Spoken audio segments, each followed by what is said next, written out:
Um, there is a lot of things that I'm seeing that have. Again, I don't know where how to put this. I like the games that I'm seeing. I'm just very surprised by how some of these old favorites are coming back. Because pardon me, I thought. I mean, I need to recheck the ban list and the NWL because I'm very surprised by some of the cards that I've seen. Yeah. So one thing I do want to say here is that I really admire Nisei's team, their NWL team, for being willing to just like completely destroy what had been built up and kind of just start from ground zero and see what is a problem, what is not a problem, that sort of thing. And so I really admire the new list in that respect a lot, and I also admire the new list for banning currents. Could I get the reason behind the current ban, if I may ask?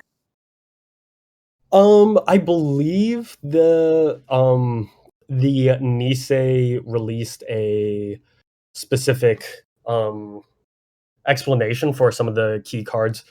So their ban explanation is basically that there isn't much proactive interaction you can do, especially on the runner side, except for playing your own counter current, which makes it a format of, do you have the card that counters my card? No? Okay, well, your econ is going to cost 2 more to play every single card for the rest of the game, right? Additionally, another I remember having this discussion back when I was in Nisei. One of the other things about currents is that a lot of their effects can be replicated on other cards that are semi-permanent. Like, what if Corporate Grant were a unique resource or something, right? Like, invulnerable to trashing that way. Or Scarcity of Resources were an asset. Like those effects can be printed on existing types of cards. So as far as I understand, that was the rationale. And Nisei wants to do something interesting and new, like they're trying to do with the lockdowns. So yeah. Okay, that's cool. Yeah, I mean, I think I remember watching I remember watching something from Netrunner channel where when the currents were first introduced, and everyone thought that currents were trash whenever the runner or the corporation scored an agenda. And I thought, oh, okay, that seems fair. And then I heard, oh no, it's only when the person you're playing against scores an agenda that it goes away. It's like, oh wow, that's really powerful. So I think that currents could work if it's whenever an agenda is scored or stolen. That might fix the issue there, because then it's not as permanent. It's just a quick boost. But again, I can see, but the reasoning given makes far too much sense for me to really fight against that. Thank you for telling me that. We do have a question for you, Damon, from the chat. So you were a pioneer. I believe you were one of the first FFG games to create something like the MWL ban restricted list, which, well, initially it was an influence list, but it was very relevant to keeping the game competitive, and I really admired that introduction. Did you expect the MWL to be adopted at all levels of play, like it ended up being, or did you expect it just to be like the super try-hard competitive 20% of players, whatever? Definitely the latter. It was never really intended to be used for, tabletop or kitchen table Netrunner. We believed that everybody should be playing the game in a fashion that they enjoy. If you're not playing competitively and have a limited pool, and something is problematic, then you don't use that card. You don't play against that deck. You just don't worry about it. and your friends wanting to play with you and not be jerks, do that. You just have like your own house bands, your household things on that, because for true quote unquote casual play, it's the way most games are. If you play D&D, you have your own house rules, but like, oh, I don't like the way that the rules work for darkness, where you just have disadvantage. If you can't see somebody, it should require a critical success to be able to hit them. Sure, like that totally makes sense. It's not the way the rules are, but who cares? Do the thing that is going to make it fun for you. If you play kitchen table Magic, if you play, kitchen table Catan, whatever. If there's a thing that you guys don't like and you agree that it should be a different way, then you just play it that way. Monopoly, same thing. But in your competitive environment, you can't have that, and you can't have just continually degenerate decks. You can't have negative play experiences for the vast majority of your players. Like, it doesn't matter who you are. You're going to have something that you consider unfun, okay? And something unfun to play against.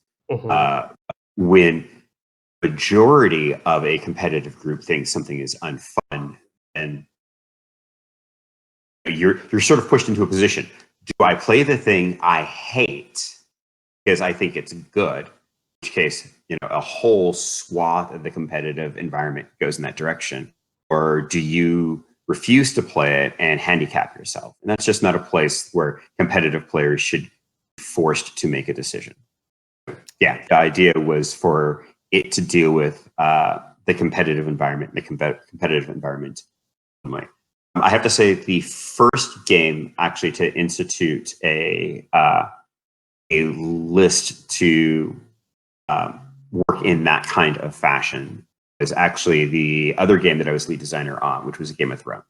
Oh, interesting. That was the very first one that had it. And so Nate French, who was the senior lead designer or senior game designer for the card game department, he and I chatted long and hard about how to deal with this sort of situation, and all of the other designers came on board with it, and we all talked about what it should look like. And so when it came down to Netrunner, it became clear that we needed to do something. There was a lot of discussion about, well, we want to just institute this. I'm like, Netrunner is just a very different game. It already has a form of deck restricting in it. I really want to use that, but I really want to take it slow, because it was going to be the first time that anything of the sort had been done for Netrunner, and it was still relatively new to the LCGs in general. So the idea that MWL doing influence adjustments, starting off in the most basic way, and then each stage of major tournament season ending. So after Nationals, making an adjustment, after Worlds, making an adjustment, at the beginning of the next tournament season, making an adjustment, and each time slowly strengthening the list was what I believed was going to be the best way to get buy-in. I predicted exactly how the community was going to react, that some people were going to praise it, some people were going to pan it, and were going to be people who absolutely hate it and say that they were going to quit. Most of them wouldn't quit, and they would quickly go from "this is the worst thing ever" to the "well, why isn't this on the list? Why isn't that on the list?" Which is where, it's like you defeat them by winning hearts and minds. And so the moment that they went from "it should never exist" to "well, why, if this is a problem, why isn't this card also a problem?" You've already won. You've got them to accept the fact that this is a thing, and now they're actually suggesting cards that should go on it. So it was always going to be a case of adding more cards. There's always going to be a case of adding additional tiers about additional influence. Like, cards are 1 additional influence. These cards are 2, but that was like all just sort of like laid out. And then I ended up having to leave the company, and Michael took it and ran with it, and realized that having a separate system for Netrunner actually made it a little bit more difficult, and it made things stand out, and it made people question, well, why is Netrunner different than everyone else? And so we're just going to do restricted banned, and I'm like, totally understand that. I mean, like when I say I totally understand that, and he told me about it, he was not asking my permission, and I was not giving it. It was just wanted to let you know this is the new direction that we're going in. Like, yeah, I totally get it. It was a thing that we had contemplated ourselves. It was clear that the list, the way that we had envisioned it, was not doing enough. Players, rather than differentiating their decks, or the exact opposite. It's like, oh, okay, well, I only have this much influence available to me if I take this, and that means I have to do these cards because these are the cards that make this deck the best. And so top decks became even more similar rather than more varied. So on that end, it had kind of failed. Right. We have another question for you, Damon.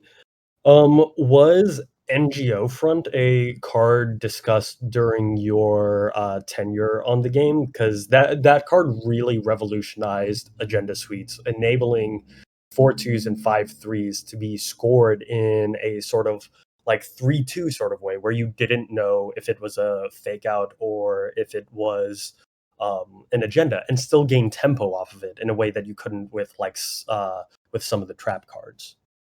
Yeah, everything that came out of the Katara cycle was my design. Okay. So yeah, NGO Front was one of the ones that I had created, and I say that, and I want to be clear that we had a ton of people in the office play Netrunner as like one of their primary games, despite them being designers of other games. And we had a ton of super dedicated playtesters, and obviously super dedicated fans who would come up with ideas. And a number of the concepts that they had presented are expressed in one form or another, and really in everything that I've designed. I've always tried to listen to the things that people say, what they like and what they don't like, and what they feel that the game needs, and then find a way to address those concerns or desires in a way that I felt was consistent with my own vision of the game. So I oversaw everything in Katara, and I was the designer and developer of everything in it. But that doesn't mean that there weren't a number of cards that did not have significant inspiration or contribution made by other people, both in and outside of the company. Yeah, exactly what NGO Front was for. It was meant to be a bluff card. It was meant to allow for some we felt were much needed flexibility on the part of Corpse in regards to both credits and the shell game, the ability to score agendas. Got another question for you from the chat from Sir Loathing. Why does Kit have 10 influence? And then to follow up, would you change that retroactively if you could? I'd love to hear your thoughts.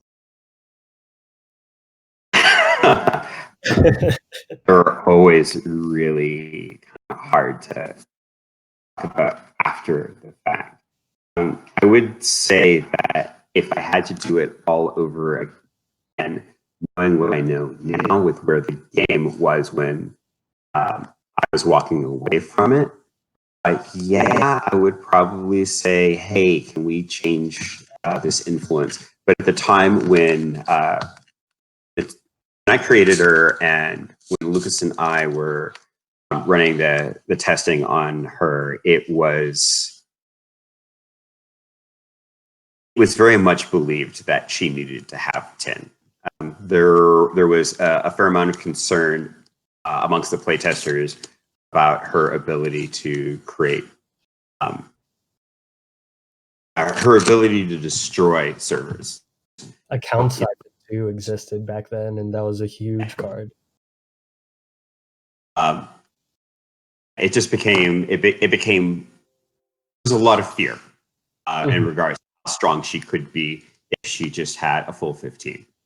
Looking back, influence was probably the one thing for the game as a whole that was really hard to properly zero in on. There are a number of cards that should have had significantly less influence. There are like 3 influence cards that, you know, by the time we were redesigning the core set, or I was redesigning the core set, that I was like, this card should be a 1 influence.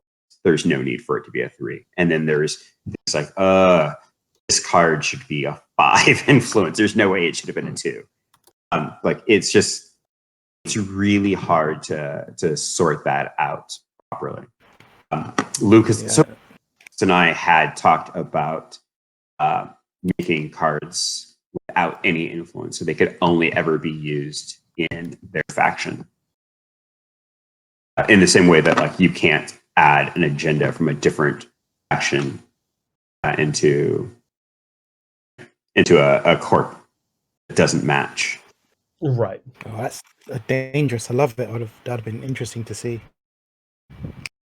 Well, I mean, like, I think that was probably a thing that we should have pulled the trigger on. We were concerned about a lot of different things, and this is the place where Nisei has ability that we don't have. I mean, at least technically, realistically, maybe not at all. But we had the powers that be, our corporate overlords, that we had to be able to approval for any fundamental design changes. Like the idea of events was something that we had to sell up the chain. It wasn't a big issue. Like, this is what we want to do. This is how it changes it. And this is why. You're like, okay, cool. And sometimes it was like, no, we really think that is too big of a change, and you need to find a different way of sorting this out. But Nisei doesn't have that same kind of thing, except they have to answer to themselves, and knowing that it's a group of people that are doing, design and development, you have to still get that kind of buy-in. Yeah, I really think signature cards could have just had 0 influence, and then we could have dealt with the fact that, like, oh, this card becomes ridiculous in something else. Well, great, we'll just make it 0. We'll make it so it has no influence, and it can only stay in Anarch, it can only stay in Shaper, only in Criminal. Gotcha.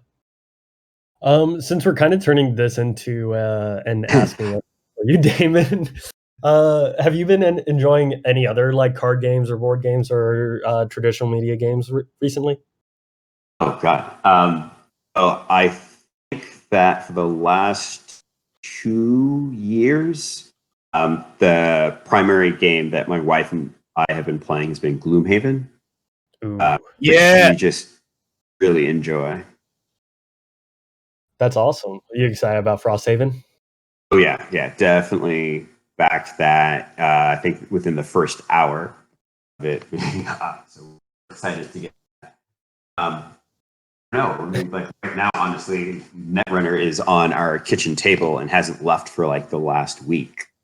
So still enjoying that, although playing mostly core set, the revised core set, just because dealing with it in limited environments is really fun. I mean, we still have decks that have been built from the last official FFG release, but going back and playing old school, as we like to,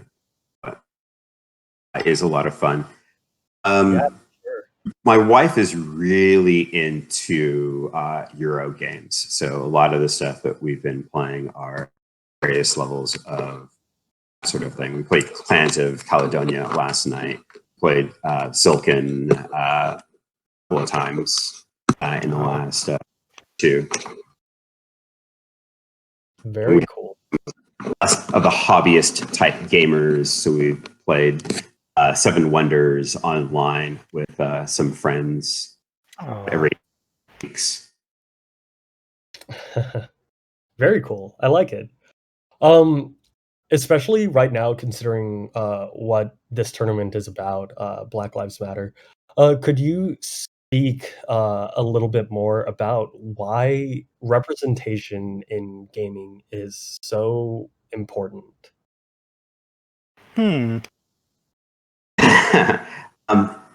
It's a topic I've heard you speak about before, and you are Yeah. always eloquent to hear talk about it. Well, so I have a fundamental belief that cultural art forms are, by their very nature, political.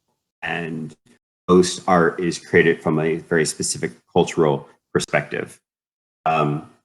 And for me, the ability to play a game and have some kind of person in the game that is supposed to be my character and none of them look like me is frustrating. Mm-hmm. It's like, I can be the very large,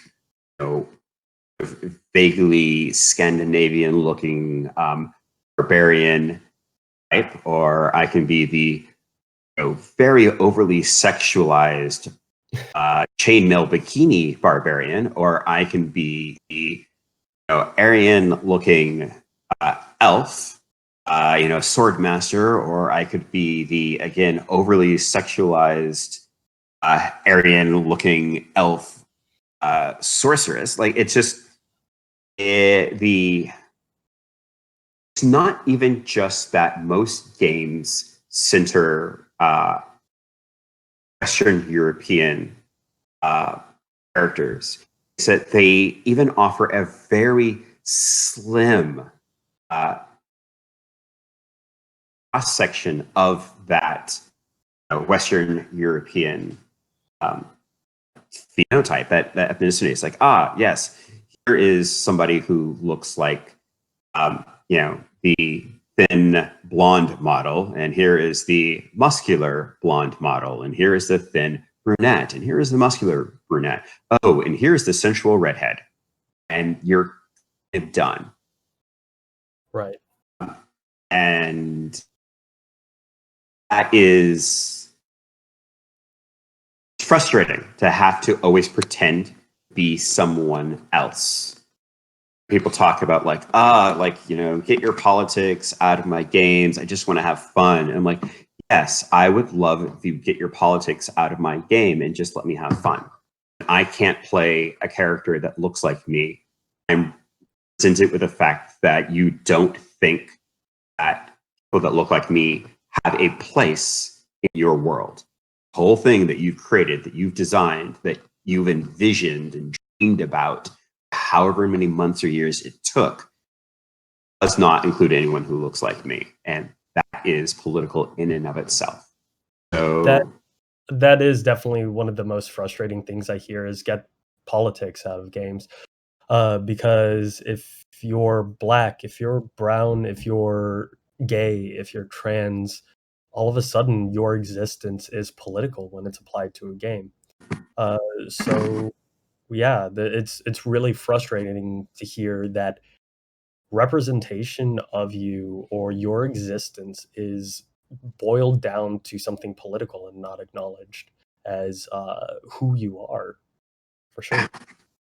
and it's super frustrating in a science fiction setting that nominally takes place in an Earth analog future.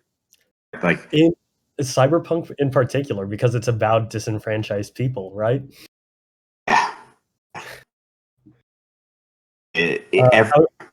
Everybody in like the cyberpunk future is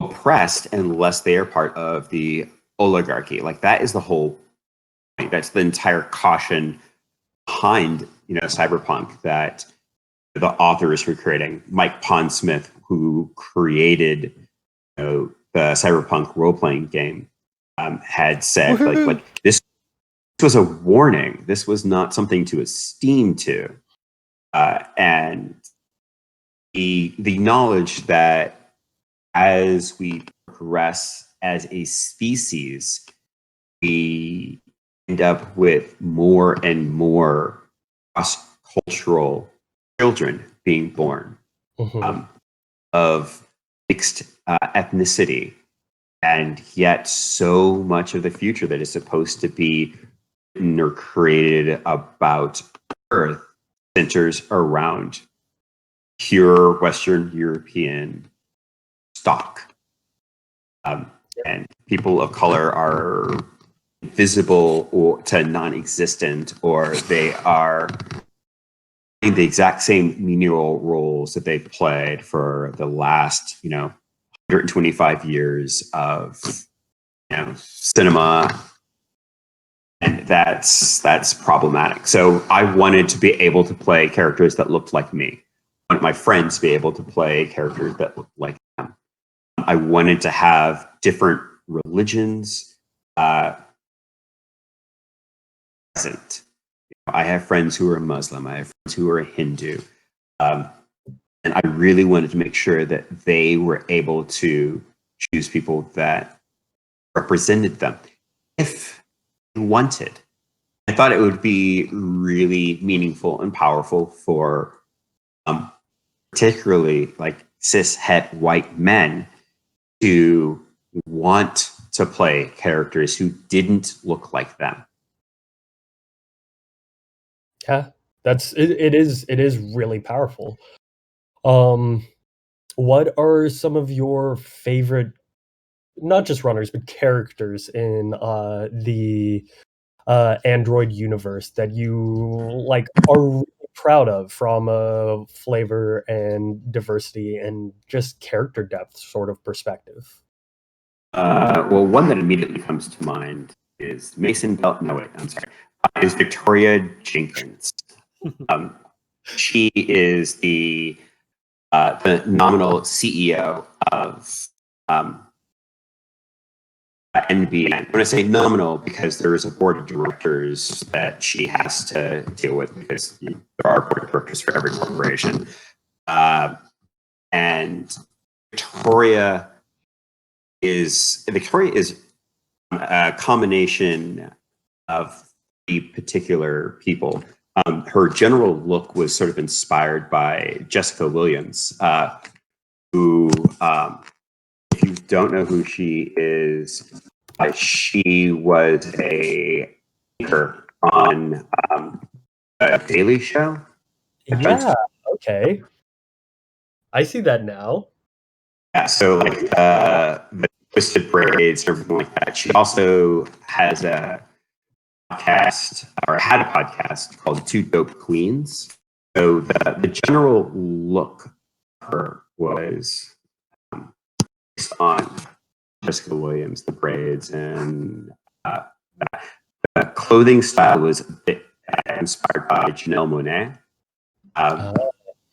The person herself is honestly Oprah Winfrey and Beyonce.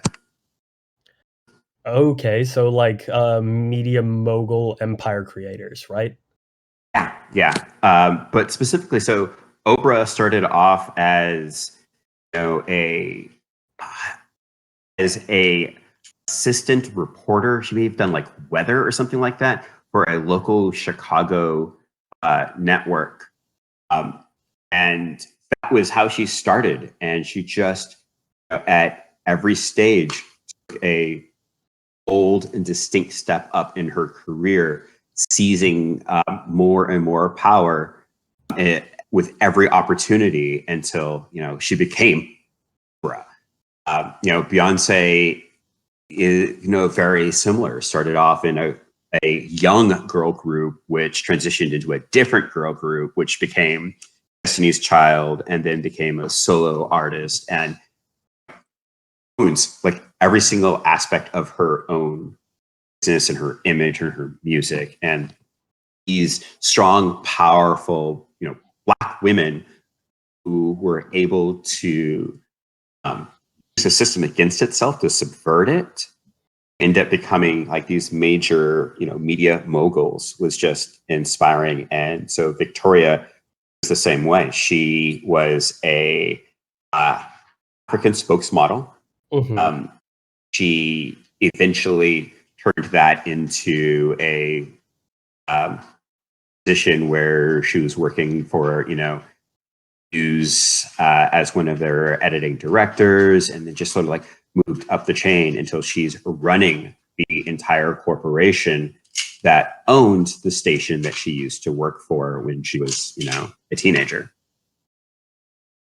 Yeah, that's really cool. I don't know why it didn't occur to me, but it feels so cool that Oprah is Victoria.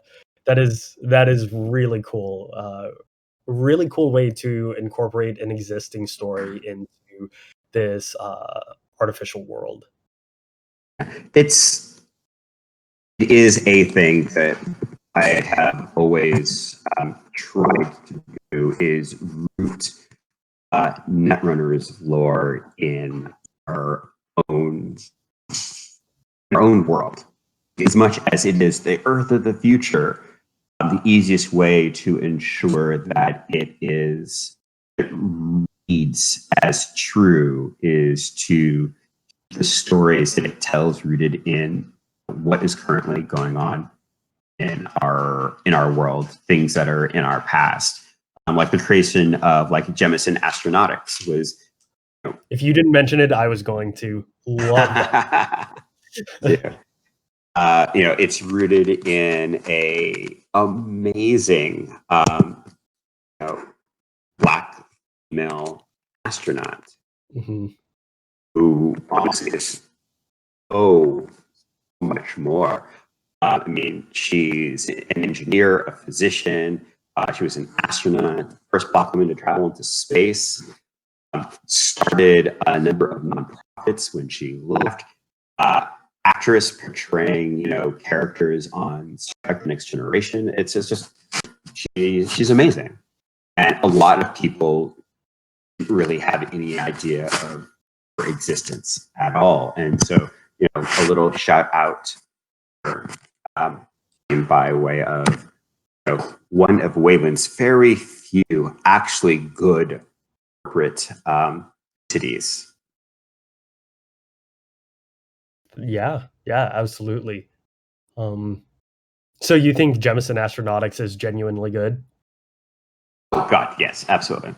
Okay. Well, and I say that with the recognition that it's a corporation, so we should probably have air quotes around it. Right. So quote unquote good. Quote good. If you believe in goodness as a thing that one can achieve and therefore just be good, Jemison Astronautics is Wayland's good corp. Like Jack Wayland's vision of Earth is a mess and we must attain the stars in order to ensure that we survive. In the doing so, we're going to try our best to prevent the same mistakes being made again and again. Like the concept that he had with the creation of the beanstalk and all of that is good. But, Jack is the demonstrative form of unintended consequences. Yeah, that makes a lot of sense. Is Gagarin deep space connected to Jemison somehow? No. Well, insofar as they're both Wayland space oriented things. Gagarin is I should say, in our head when we were creating Gagarin, it was a separate initiative by Wayland as the Wayland Corporation, rather than a initiative being done by Emerson. Gagarin not being, properly speaking, a corporation, and like I was calling it more of an initiative. Okay. Gagarin Deep Space is really more along the lines of a pet project of Jack Wayland. So less SpaceX and more like, I want to build this to prove that I can. So I'm creating a corporation that serves one goal in and of itself, and that's to create this deep space ship.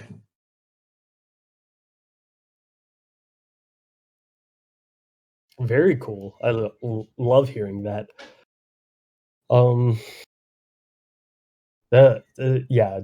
Those. I mean, I started off as a Wayland player, and I'll tell you what got me on board with Wayland is reading the Gagarin Deep Space lore insert in Order and Chaos. Just won me over. All about it. I'm glad you enjoyed it.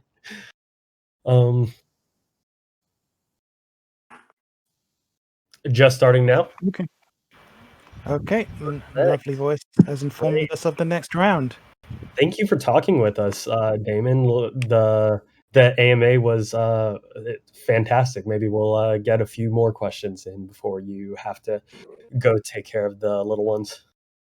I've got an undefined amount of time that I can do. When he wakes up, I'm going to have to head out. But I'm happy to stick around until that happens. Could be 2 minutes from now or half an hour from now. Love it.